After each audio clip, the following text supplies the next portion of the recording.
Brilliant. Do you want to go with the Brilliant. Yeah. So the next topic is prophecy. Yes. Rambam devoted 16 chapters to the matter of prophecy, Yes. 232 to 248. Can you give us a summary of his attitude towards prophecy as well as general insights you have on these chapters? Yes. I'm happy to do that. And this is a good example of where imagination is not the misleading principle. It can do that, but imagination is what makes the difference between a prophet and a philosopher. Maimonides believes that our mind is what puts us in touch with God. And when you have that kind of contact and you have the discipline and he thinks you've got to study logic, you've got to study physics, you've got to know the nature of the world you live in before you should even try to tackle theology or metaphysics. It means the same thing in Arabic and in Greek. Don't try to start backwards and start with the higher things as if you don't need to know astronomy before you do cosmology, right? You need to know mathematics. You need to know logic first. But when you've got that kind of discipline and insight and training, you can become a philosopher. And that's an achievement. But the philosopher has a great weakness. He knows, but he doesn't necessarily know how to teach. He doesn't necessarily know how to put across what he knows, and particularly not to somebody who's not philosophically adept.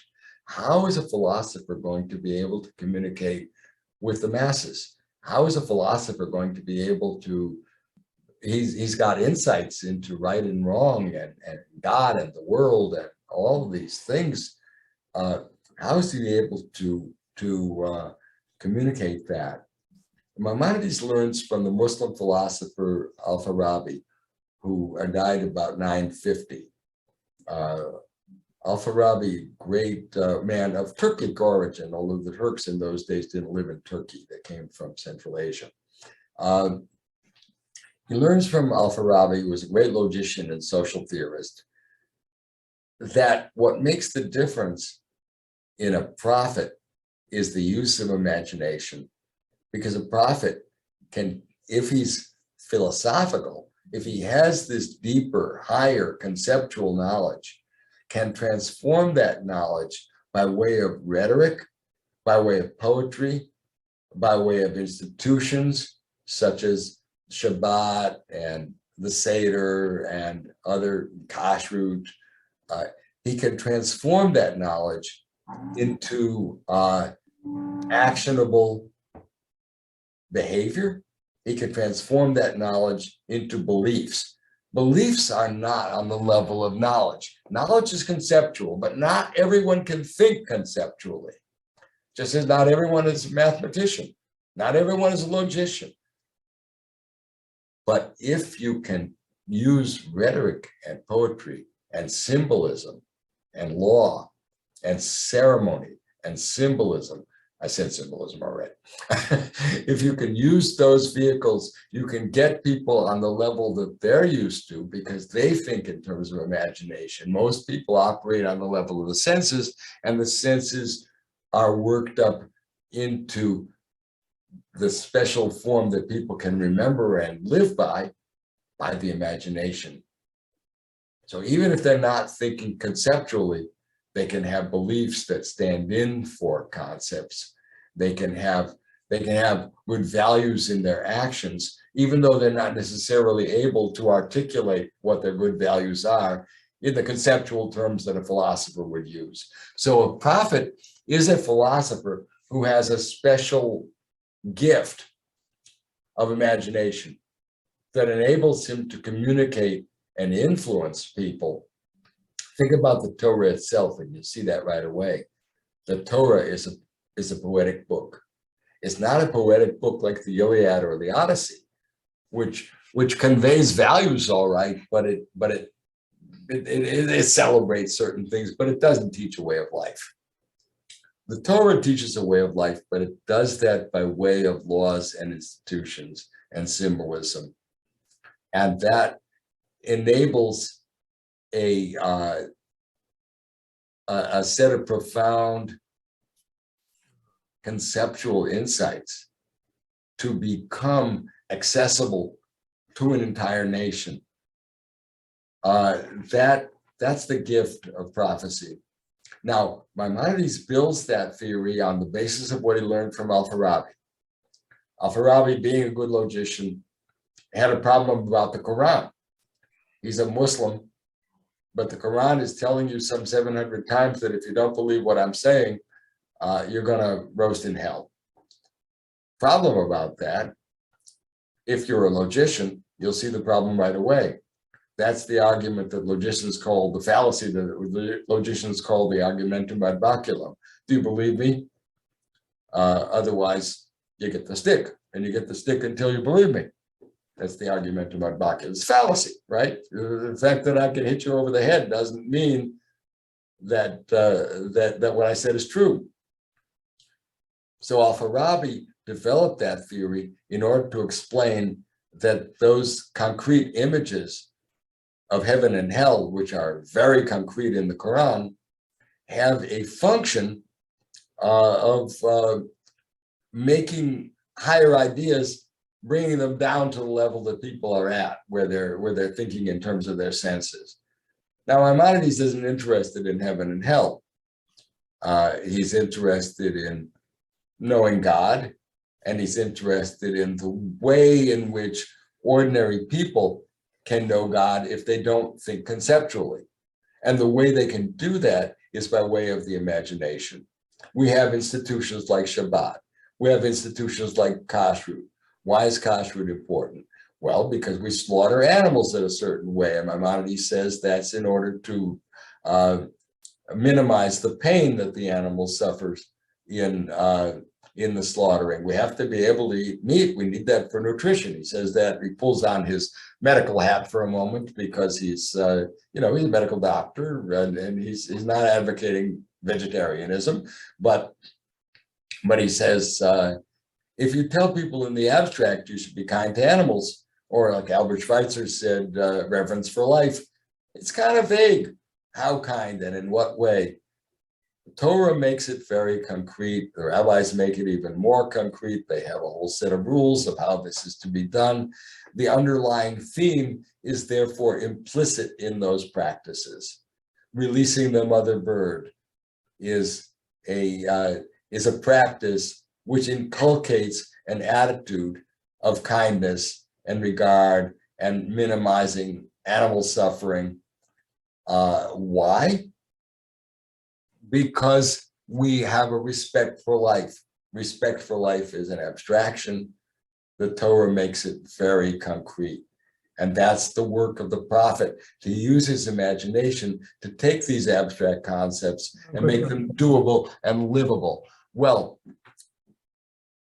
that theory, Maimonides qualifies the approach that the Muslim philosophers like Al-Farabi took, chiefly Al-Farabi. He puts one important qualification on it. He says those philosophers believe that if you train enough and you've got the right imagination, you will be a prophet. And Maimonides wants to introduce the idea of God's will. It's not an automatic thing. It's not like going to a school and getting a degree, and if you got enough credits on your transcript, you get the degree. There's an ultimate reservation that God can withhold prophecy at will. And the way God does that, in my opinion, is that the realm of matter represents divine will, where the realm of thought represents divine wisdom. In God, those two things are one, but we perceive them in different terms. We perceive God by way of wisdom, and we perceive God by way of will. The things that we understand, we say that that represents God's wisdom. The things that we don't understand, we say that's God's will, that's the way God wanted it. And as science progresses, things might change from one column into the other. But it's important to Maimonides, this is one of the reasons he makes a big case for divine creation, that God's will should not be eliminated. And here in the case of prophecy, he makes that point again. So he takes the model that he took from Al-Farabi and developed from Al-Farabi, and he says, look, it doesn't happen to everybody. He has examples in the Torah of people who tried very hard and wanted very much to be prophets, and it didn't happen.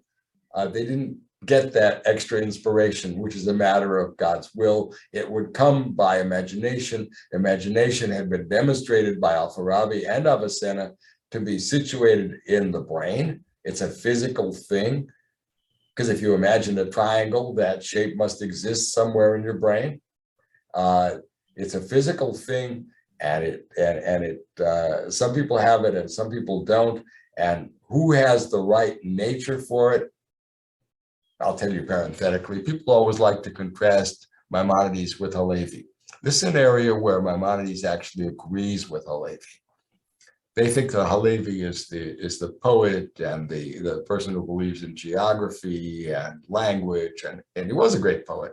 But when you talk about imagination in Maimonides, you're talking about exactly what Halevi meant by poetry. This is where divine will is expressed. And some people have it and some people don't, and try as they might, and they can study math and logic and astronomy as much as they want, they're not going to get there. They're not going to have that kind of imagination. Now, there are other people who are false prophets, who can do tricks and Sleight of hand, and it's kind of like Bilam is not really capable of. Well, I don't know what his view about Bilam was. My view about Bilam was that maybe he was a prophet. Maimonides kind of allows that there were non-Jewish prophets, but Bilam went off the deep end anyway, because then he got involved with doing more things. But think about somebody who's just a conjurer, who does Indian rope trick and that stuff like that, and he's a fakir in the marketplace who can convince people that he can do wonders. Marco Polo tells a story. Marco Polo is a younger contemporary of Maimonides. He tells a story about seeing a man who makes this rope go up in the air, and then he climbs the rope and he pulls the rope up after him. He disappears, and the whole crowd is there watching, and they don't know how it's done. That kind of trick that's marketplace jugglery, but that's not what makes a prophet. What makes a prophet is guiding people, and you have to have the philosophical knowledge to be able to give the guidance, but you have to have the right kind of brain in order to translate what you know conceptually into ideas, beliefs, practices. So how does he square that with, for example, when he discusses angels representing, this is prophecy, it's a vision. How does he square that with someone like Hagar, seeing an angel and having a vision?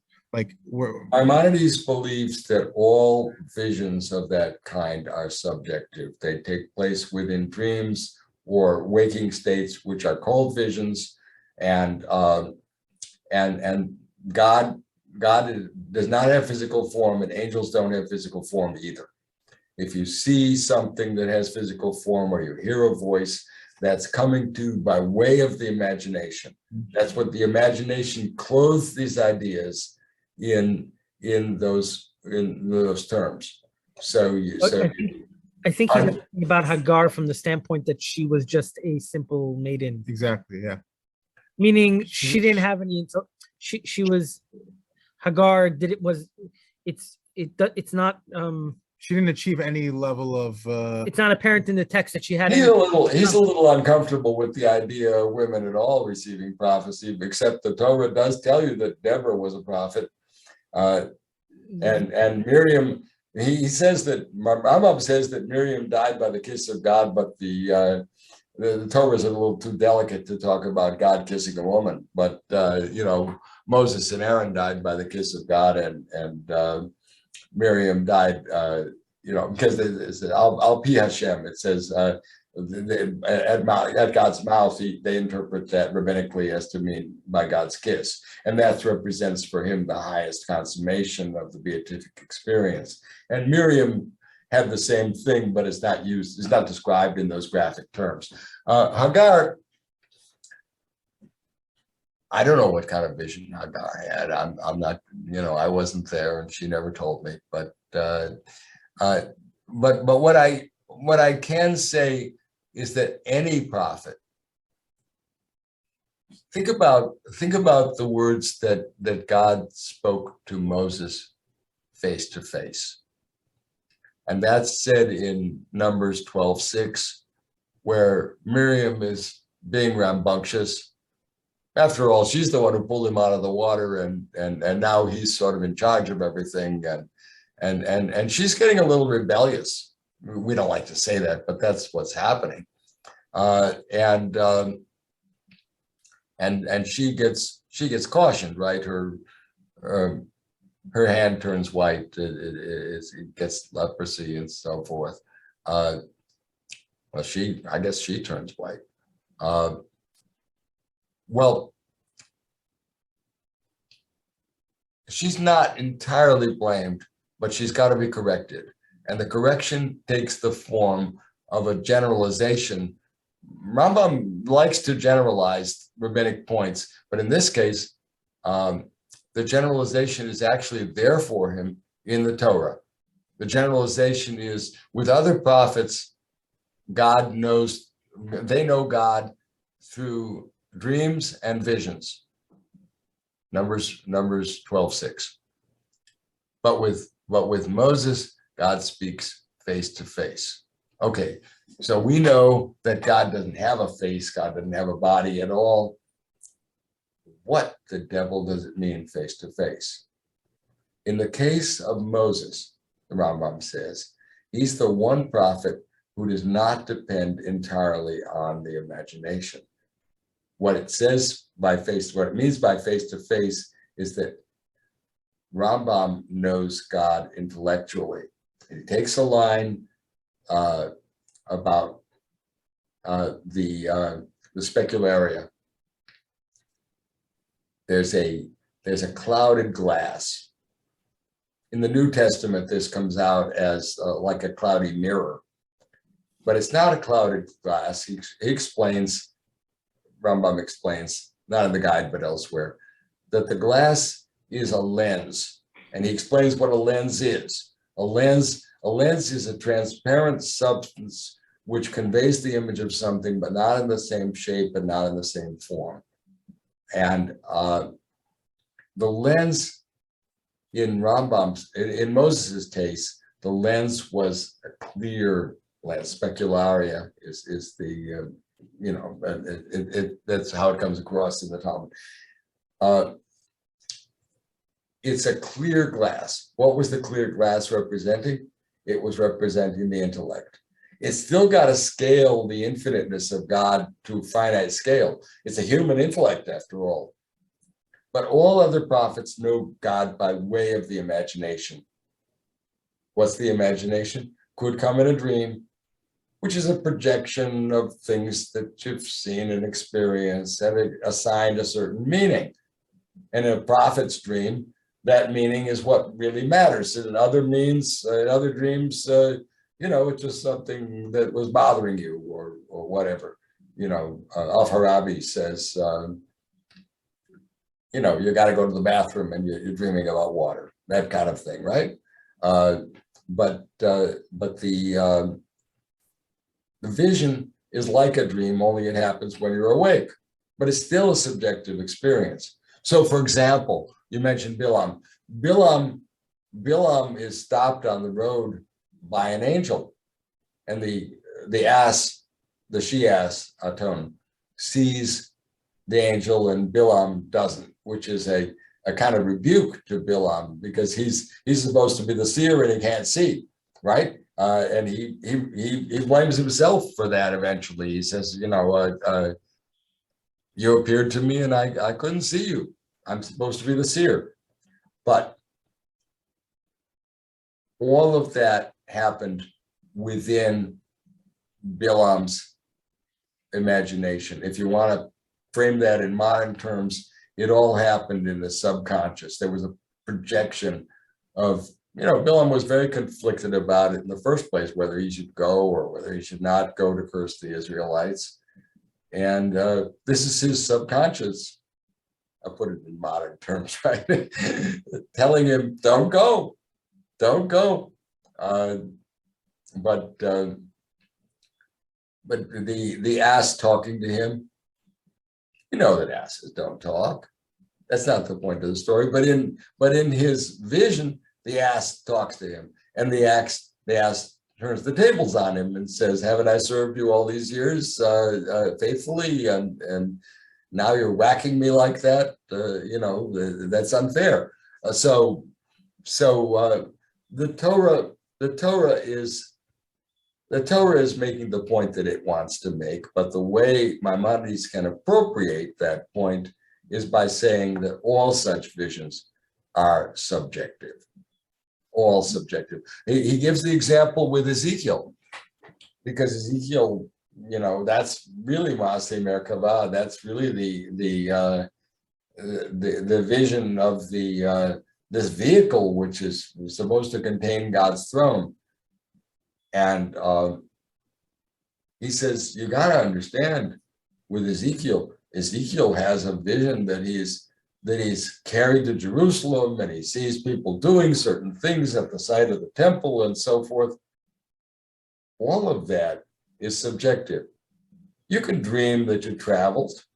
You can dream that you had a dream within your dream. These things happen. These are his examples, right? This is all something that comes to the sensibility of the prophet, because that's what a prophet is open to. And everybody has dreams like that, only in the case of a prophecy, a real prophet, the dreams express real truths, but they express them in concrete, imaginative terms. Sometimes the prophet gets told what the symbols he sees. He sees a basket of summer fruit, and summer is kites. So there's a pun on words, rather than play on words or pun, that the end has come. Kates instead of kites. That's the prophet's sensibility, telling him something that's true. Somebody else might have a similar vision, which doesn't tell him anything, because he doesn't have that kind of insight that the real prophet has to have. Well, so I'm a little bit confused, because in the beginning, when we first started the segment, the initial description was that the prophet has reached certain intellectual heights. yes, He's able to use his imagination to, in a sense, translate that intellectual heights to the people. yes. Some of that translation is going to go on inside the mind of the prophet. Meaning, not every prophet is on the level of Moshe Rabbeinu. Moses could probably explain to you what he was getting at, because his prophecy is purely intellectual. That's what it means to say that he talked to God face to face. But there are all different levels of prophecy. Some prophets get these symbols, and then the prophet will say that he saw certain things in his dream, and he'll ask the angel, what does it mean? And the angel will have to explain it to him. So there's one level of consciousness explaining to another level of consciousness, and translating the visible symbols into more prosaic terms. so I guess what I'm asking is, where is this? Is the prophecy coming from the imagination or from the intellect? The prophecy always, if it's real prophecy, it always has to come from the intellect. But the intellect has to talk to the imagination, except in the case of Moses. In Moses's case, He it comes bypasses. directly. He bypasses the Bypasses the imagination. Not always, by the way, because even Moses operates on more than one level. The lowest level of prophecy, you don't actually have a vision or a dream, you just have a kind of feeling. And if you think about Samson or any of the judges, that's the level they operate on. But was the burning Gideon, and but think about, wait a minute, think about Moses when he first starts out before the burning bush. First thing that happens is Moses sees the taskmaster beating this Israelite, and he gets carried away and he smites the taskmaster and kills him, and then he has to run away. So there's no inspiration there. He's moved by the Spirit. Correct. And that's what happens with Samson. That's what happens with I mentioned Gideon. It happens with all the judges. That's a lower level. It's not articulate. It's not articulate. There are different levels. It takes you up to a level where it gets much more articulate. He thinks that Shir Shirim, for example, he go along with the idea that this was written by Solomon. Okay, but it's Solomon operating as a poet, taking on the persona of a young girl, and there's this dialogue projected. This is the use of imagination to convey higher truths, which go beyond the love songs that on the surface make up the meaning of this dramatic poem. I hope I'm answering you. Yes, it always, if it's real prophecy, it has to come from the intellect. But let's allow the Rambam the space to say that the intellect doesn't always know explicitly what it knows implicitly. I think there's a kind of subconscious intellect, if you will. This is true of ordinary psychology. This is true of ordinary psychology because think of the association of ideas. Okay, I think I'm getting right. You connect this thought with that thought, but you haven't explicitly done so. There's an undeveloped idea, maybe that's still there. That the imagination comes and kind of develops what the intellect is already. That's right. That's right. And then the prophet has to explain to him. It's bringing out of that, of what the intellect has kind of touched upon, but is unable to totally formulate. Now some of that explanation is going to be for the benefit of the hearers, for that matter. Maybe the ordinary people, you can tell people that you saw a basket. That's not going to mean, or a stick or something like that. Not going to mean much to them. But maybe it has to be spelled out for their benefit. But it also often has to be spelled out for the benefit of the prophet himself. He doesn't. He has this inkling, and it takes pictorial symbolic form. Flash, or there's something. Yeah. That's why he has these different thing that you're touching, but you can't fully put it. That then then comes the vision or the dream, and it sort of fleshes out everything that whereas the contrast would be with Moses, who sort of gets it all the while. Moses, not when he first smites the Egyptian, that's the very lowest level, but when he once he knows Hashem, he's in real contact, and of course that's panim el panim, mind to mind. Right. So Moshe didn't need the imagination to clear anything up in that intellect. Although he used it, he did use it to maybe translate to the people. You mean? Yeah, that's right. Right, but not to develop that intellectual idea. Unlike other prophets. That's right. Okay, now I'm getting this. Okay, and that's the whole. What's the point of that passage? Moshe's intellect. He's not an ordinary prophet. Okay. Yeah, exactly. And that's why it becomes articulate in the form of a whole system of law. That's the contrast with Moses and Abraham. Right. Abraham has basic insights. He's not the lawgiver. He never could give a law. And nobody The best else. he could do, he would be generous to people, he would be kind to people, and he would, Maimonides thinks that he argued with the people and tried to convince them, as it says in the Midrash that he did, but that's not the same thing as developing a whole system of thought and a way of life and a law. And the other prophets, the lesser prophets, they have to kind of figure out how to distinguish between which part of that imagination is rubbish that you have to kind of toss away, and which part of it is actually there's a message contained in it. Because I from what I've understood, there are times where there's some random information in a prophecy of a lower prophet that it may not be relevant to. Well, I think he thinks that mainly happens with somebody who's not really a prophet at all, but imagines that he is. He says there's a thing that becomes part of Jewish folklore. You know the story about the person who all the animals in the house.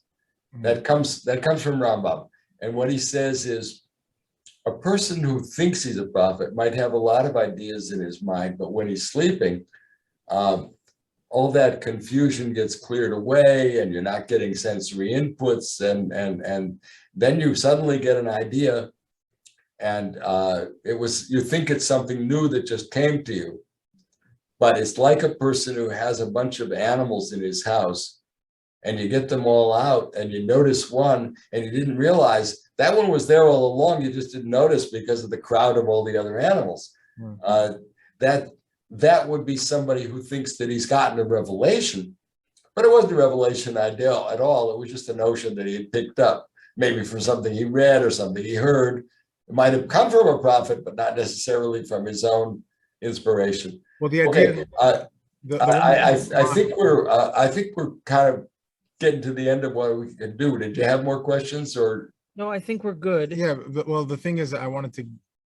The thing I was thinking about was Yosef's dream about his brothers, and then his father, and then his mother who passed away. Yes. And she's still in the vision represented by the moon. So, yes.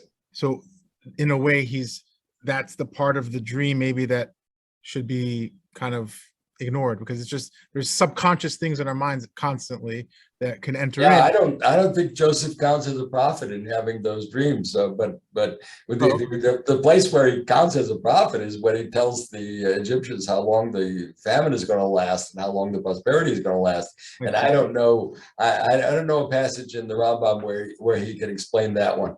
But you can imagine any young guy. Imagine his brothers and his parents are bowing down to him. That's perfectly normal kind of adolescent fantasy. Right. So the thing is with the burning bush, because he touched on it quickly, and I want to just go back to it. Moses turns away. He doesn't look. Yes. Is that him bypassing the imagination, because the burning bush? I think it's an expression of modesty. Okay, so he's not parallel. Yeah. Remember, there's an important part where the elders of Israel rush ahead and try to see God, and Moses says, and then they ate and drank and so forth. He thinks that the reason they couldn't go higher was because they were impatient. They wanted to go where they weren't yet ready. And Moses's modesty in looking away is the counterpart to that. He knows that he's mortal. He knows that he's limited. He's not going to try and get it all and grab it all and have it all for himself. And that's a big contrast. And all those people, their limitations come home to roost. Whereas humility is very, very important virtue for Rambam, as it is in all monotheistic religions. And Moses is described biblically as the most humble of men. Amazing. I guess one question, this is probably going to take us on a completely different tangent, so feel free to leave it for another podcast. But it ties into this, because I always wanted to understand, since Moshe is reaching, obviously he's bypassing the imagination, and he's giving us law. He is the lawgiver. Right? Yes. He's the philosopher king, and he is. Yes. And of course, I have to stress that giving laws is a work of imagination, because it's taking abstract principles and making them very concrete. Right. You know, it's if we had a law that says be nice to people, that wouldn't be concrete enough to be a law. You'd have to tell, you know, is a beautiful principle, but until you're given concrete examples, as you are in Leviticus 18:19, you know, the holiness code, as it's called, if you don't know that that holiness, well, for example, is given as the general reason for why you should not hold a grudge, and why you should not set people up, and why you should not, you know, very concrete applications to that principle. So similarly with the Ten Commandments, and the rabbis in the Mishnah carry it much further. You know, you got to say, "Thou shalt not covet." What does that mean? Behaviorally, you know, if it's supposed to be a law, is it just about your attitude? What form does that attitude take? And the rabbis will say it means pressuring people to sell you something, even if you're willing to pay for it. You shouldn't pressure them. That kind of thing. So there's a lot of nuancing that goes on in transforming a principle from an abstraction into a concrete, what Aristotle calls a doable norm. You know, here's a simpler one. Lo tirtzach.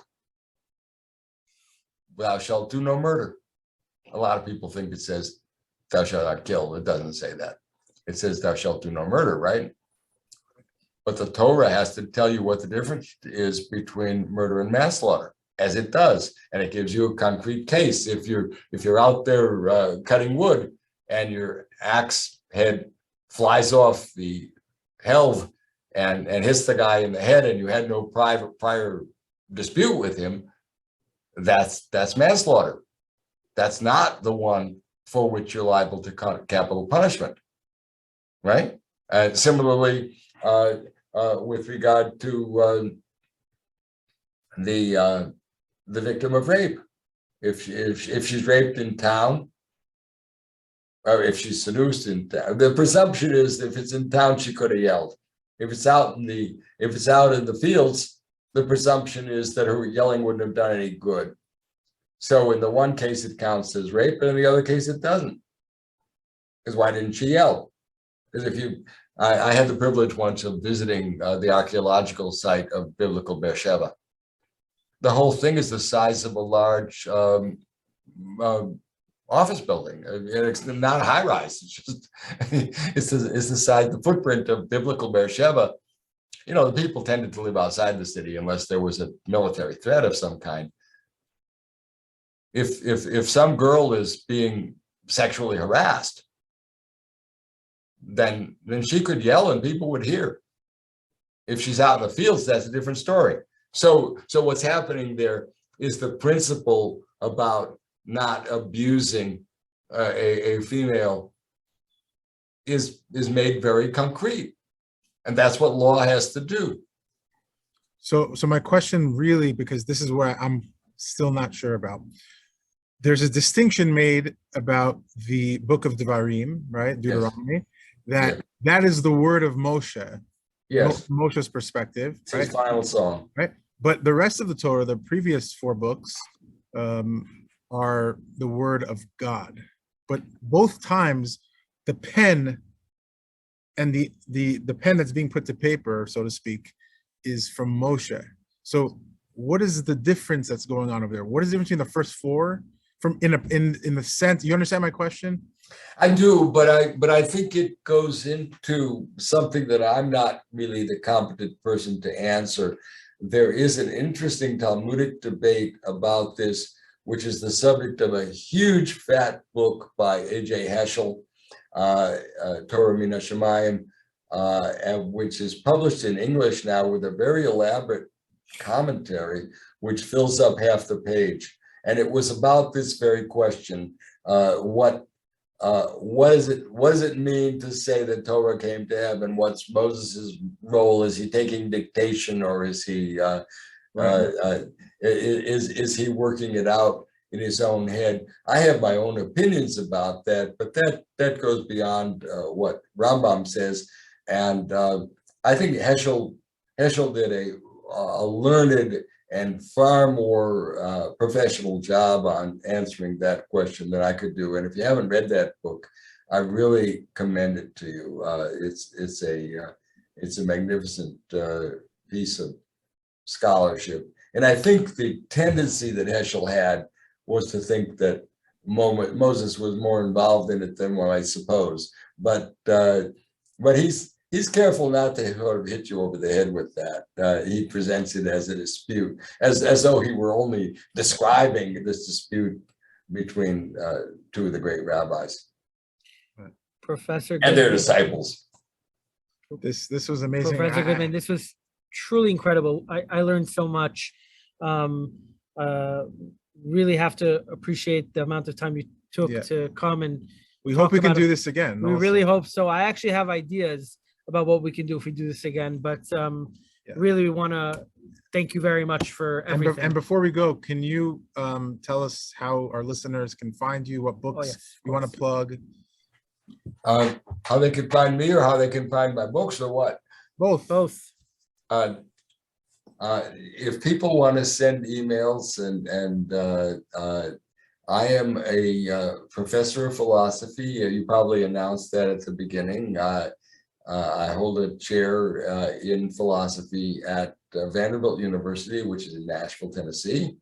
And if you go to the philosophy department website, I am represented there by a page on that website, and you can find a list of my books.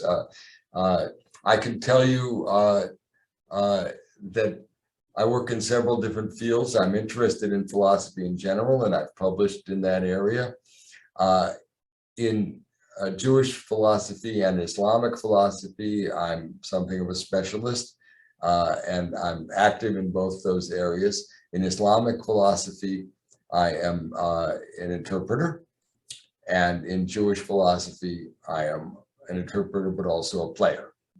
That is, I have written work of my own in Jewish philosophy, such as God of Abraham, the Holy One of Israel, Judaism, Human Rights and Human Values. You can find a listing of all those books. On Justice is an important work of Jewish philosophy that I published, and you can find those works. If those who are interested in Islamic philosophy, which is certainly very important to Maimonides, that's where he found serious philosophers that he could agree with and disagree with and arm wrestle with. That would be I've written a book about Avicenna, for example. I've written other books about the interactions of Jewish and Islamic philosophy. You'll find all that listed on my website. I think if you want to read a little of my original work, which is often very Maimonidean, he was a major figure.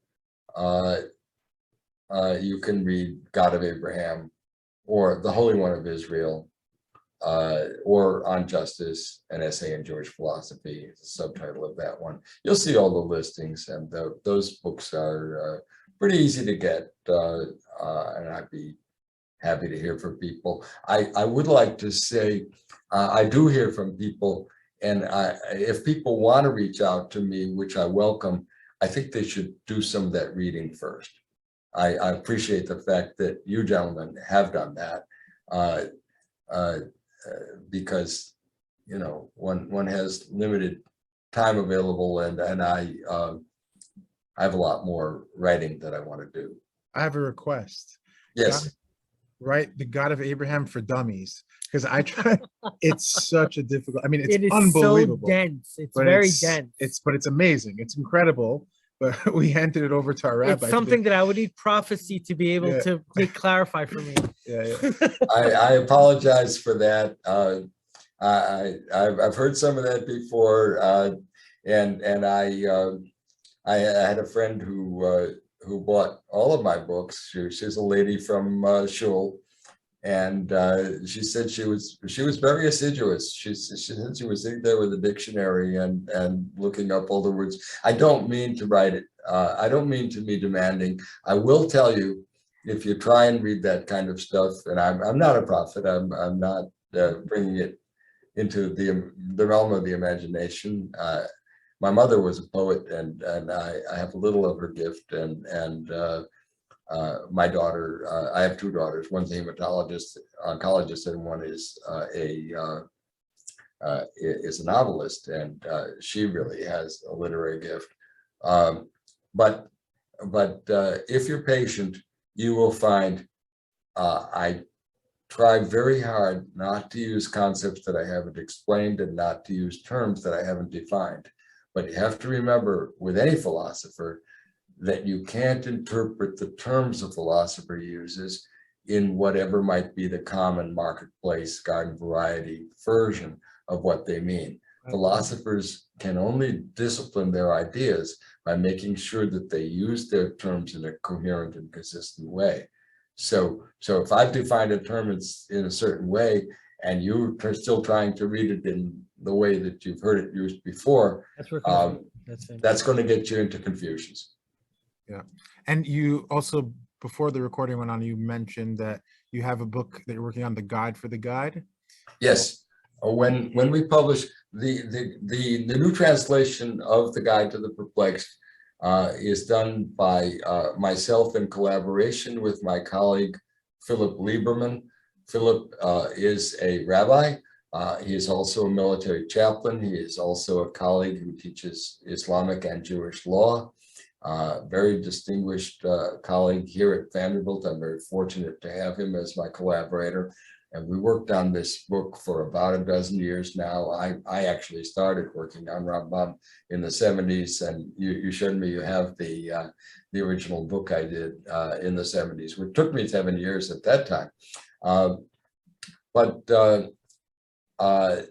Yes, the Guide to the Guide is a companion volume. Both books will be published by Stanford University Press. They tell me it's going to be about a year and a half from now that those become available. They're taking that job very seriously, and so are Professor Lieberman and I. I think this book will be useful to people because the translation is accompanied by a pretty full commentary on the philosophical background, on the meaning. Very often Maimonides will end a chapter by saying, you really got to get what I'm saying here. You really got to remember this. You bear this in mind. Very often when he says that, he's hinting that there's more than he was dictating. Now, we think that the book was dictated. More than comes out on the paper that was being used. And by the way, in those days, it was paper in the Arabic-speaking world. They had paper before they did in Europe. And we tried to explain what he's hinting, what he's getting at. So that commentary is very thorough. But I wrote a companion volume which explains in some detail, for example, how the problem of evil relates to Maaseh Merkavah, what his philosophy of law is, how law and ritual are related to each other in his mind. A lot of key points, and that will be published, as I say, as a companion volume. I don't know if they'll be selling it as a box set or not, but we're going to have the guide probably in paperback for student use, and almost certainly in hardcover. And the Guide to the Guide will explain people, for example, what does it mean when people say that the Guide to the Perplexed is an esoteric book? How is it esoteric and how is it explicit? And a lot of that, which goes beyond what we could discuss tonight, but a lot of that is dealt with in that book, as well as the history of Maimonides, whether it's true, as I think Joel Kramer showed, that he and his family spent some time as crypto-Jews pretending to be Muslims, what his relationship was with the Egyptian government of Saladin, famous and important Muslim ruler who became the ruler of Egypt. Saladin was a Kurd. He was a military man, very honest, very faithful. And the man behind Saladin, who was also the sponsor of Maimonides, was a Muslim jurist statesman by the name of Al-Qadi al-Fadl, which means the righteous, the virtuous justice, the virtuous judge. He was the one who engineered Saladin's taking the throne in Egypt, and he also was the man who was Maimonides' most principal patient as a physician. And he saved Saladin's life twice in military contexts. He saved Maimonides' life at least once when Maimonides was accused of apostasy from Islam. You can read all that story in the introduction that Professor Lieberman and I wrote, and in the Guide to the Guide. There's a lot of history there. We can't wait. Looking forward. It will be Yes. it will be my bookshelf. Thank you. Well, I don't want it to be just on people's bookshelf. Everybody's got the guide on their bookshelf. I want this book to be a book that no longer perplexes people about the Guide to the Perplexed. Fantastic. I want it to unperplex. When it comes out, we hope to have you on again and we can talk about the book. Yes. Alibi. And I'll make you a deal. I'm gonna get all your books and I'm gonna really work hard on reading through the ones that I haven't read yet. And then when I finish through, we can make a podcast about that. That sounds wonderful. Is that a deal? Yes. I think On Justice might be a good one to start with. I will. That was the one I had in my mind. Yeah, because although I say I try and define all my terms and all that, maybe in that book where that's an early one, maybe it'll, I'll tell you how that happened and then we'll have to say goodnight. I did the translation from the Arabic with commentary of Sajja's commentary in the book of Job. I mentioned it in the earlier part of the discussion. And that was for the Yale Judaica series. And the editor at Yale said to me, and that was the first time that Yale Judaica series published a book with an elaborate commentary. Usually they have a short introduction and just a translation of the text. The editor of the Yale Judaica series, the editor of the Yale Judaica series was Leon Nimoy, a great Jewish scholar. But the editor at Yale University Press said to me, well, you're a philosopher. Why don't you do a book for us? And I had been given an endowed lectureship at Oxford University called the Littman Lectures. And I developed my lectures on justice for that book.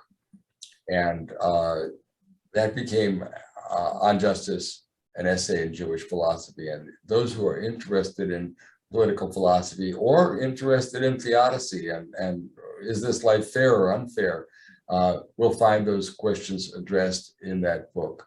But that was an early effort of philosophical work on my part, and therefore maybe a good place to start because it doesn't presume quite as much as some of the later writings do. Will do, and we'll also put in the work to eventually be able to also get to the more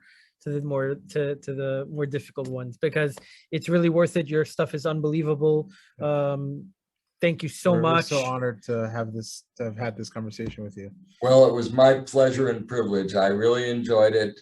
I thought you had both come very prepared for this, and I appreciate that. You know, I've been present at interviews where the The interviewers come unprepared, and it's embarrassing because they ask questions that are not really relevant. And yours were very pointed and very detailed and very well informed. So I appreciate that, as well as the opportunity for this to appear for people. Thank you. Thank We you. appreciate Yeah. that very much. Send me the link when you've got things ready. Absolutely. Thank it'll you. it'll take Okay. probably a week or so. Wonderful. Okay. Shavua tov. I'm telling you, a year and a half for the Rambam. You guys work faster than I do. Okay. Shavua Thank tov. you. Thank you, Thank Professor. you. Thank you. Peace out. Bye-bye. Have a good night.